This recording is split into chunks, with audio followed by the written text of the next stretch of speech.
Di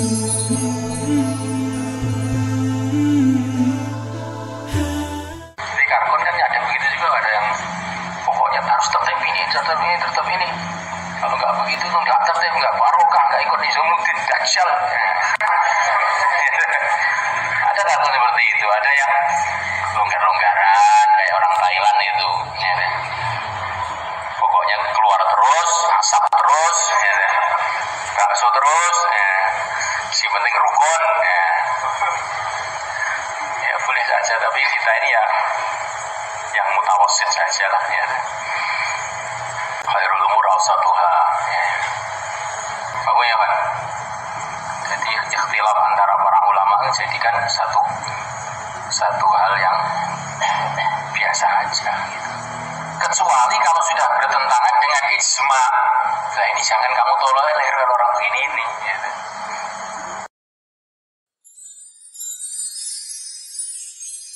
Di kehidupan kita ini takdimul aham alal muhim, memperjuangkan, mementingkan yang terpenting, urusan iman, kemudian urusan amal yang muttafaq. Baru kalau ada waktu kita yang mukhtalaf, aslinya gitu. Jadi omongannya arahnya begitu, itu hidup itu. Akhirnya kita ini jadi asbab persatuan di mana-mana.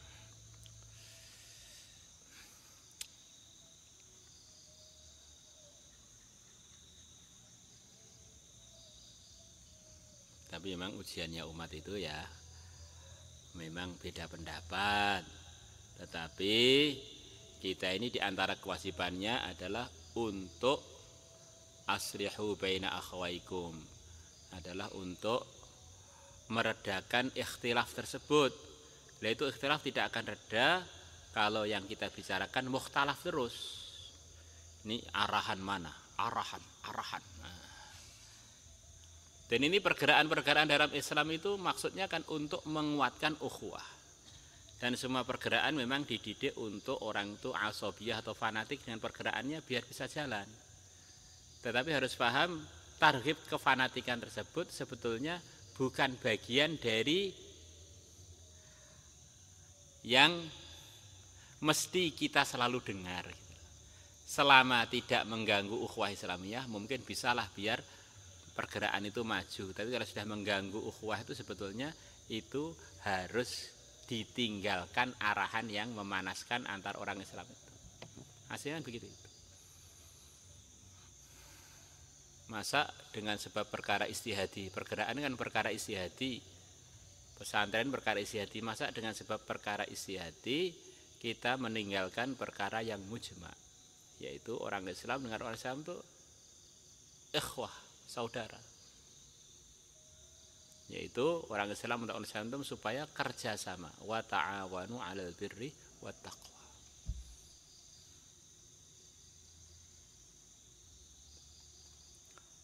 Ya Allah, wallahu a'lam.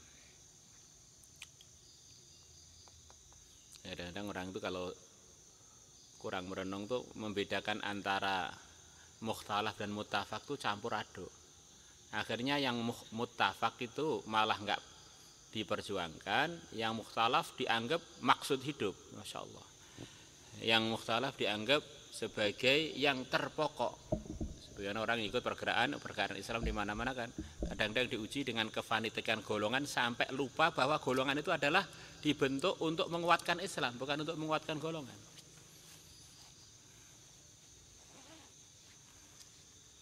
Akhirnya kalau kefanatikan golongan itu memuncak, nanti yang ada golongan Islamnya malah tidak terperhatikan. Akhirnya malah bisa jadi asbab rusaknya Islam. Sebab Islamnya terganti dengan sistem organisasi.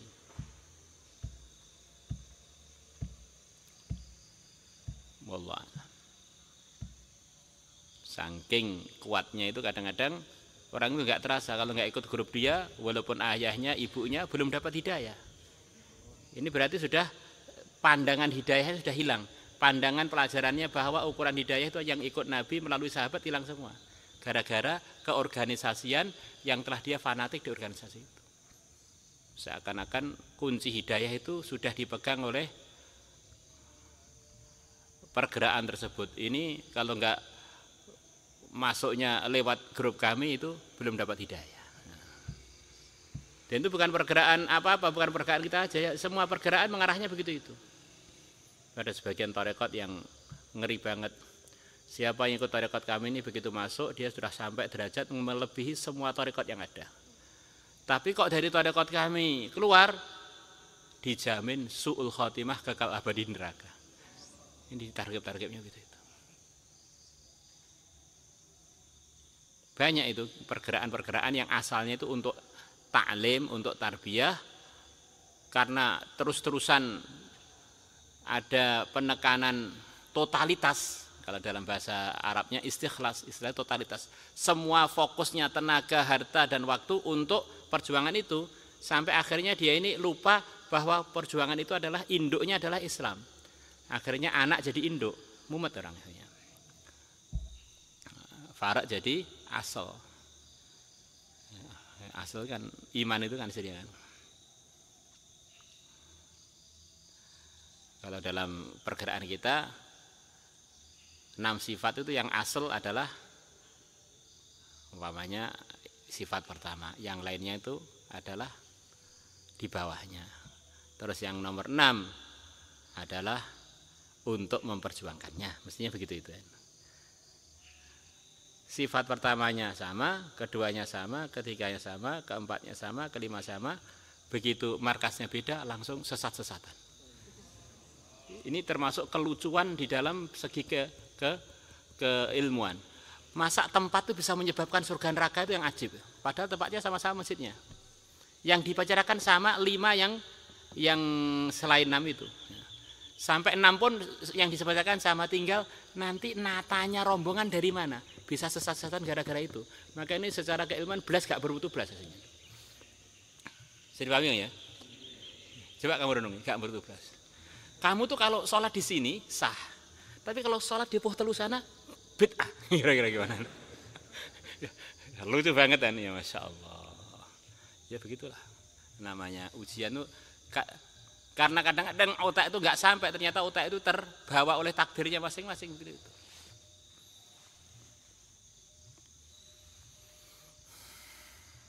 Kitabnya sama, madhabnya madhab Syafi'i sama, tetapi beda kelasnya itu aja sudah sesat-sesatan. Padahal di kelas itu yang dipelajari juga sama. Maka ini memang Masya Allah. Jadi totalitas itu bisa menyebabkan orang itu jadi gelap mata. Saya totalitas itu fokus. Akhirnya dia kalau melihat orang yang enggak mengikuti arahan dia, dianggap enggak ikuti arahan agama akhirnya. Padahal enggak ikuti arahan dia.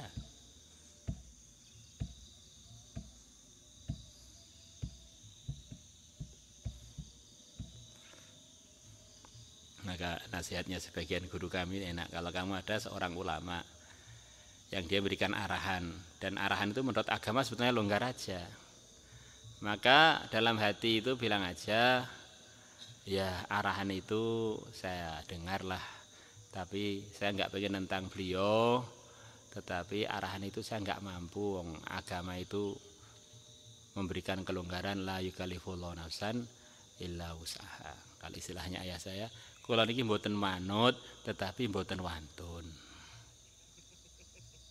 Bahasa Jawa nggak paham ya. Saya ini nggak ikut tetapi saya nggak menentang. Nggih kula mboten manut tetapi kula mboten wantun. Itu katanya adab kita dengan ulama-ulama yang berikan arahan yang otak kita belum sampai.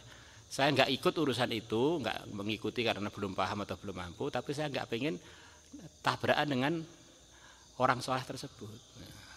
Nggak pengen jadi penentangnya, tapi urusan ini saya nggak bisa.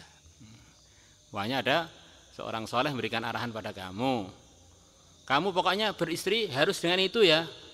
Padahal kamu tahu kalau kamu kawin dengan itu sarung kamu itu goyang aja enggak. Nah, nanti akhirnya terjadi keluarga yang berantakan, terjadi mertua yang tersinggung, istri yang tersiksa, kamu sendiri juga tersiksa. Akhirnya kamu cari yang lain. Oh, diwarai arahan enggak anu? Nggih kula klentu. Tapi nek wantun jenengan mboten. Kalau berani enggak, tapi kalau dengan itu ya nanti saya sendiri nanggung risikonya enggak kuat ini. Orang nikah itu untuk itu walau itunya nggak wujud semua gimana? Nah, ini contohnya gitu.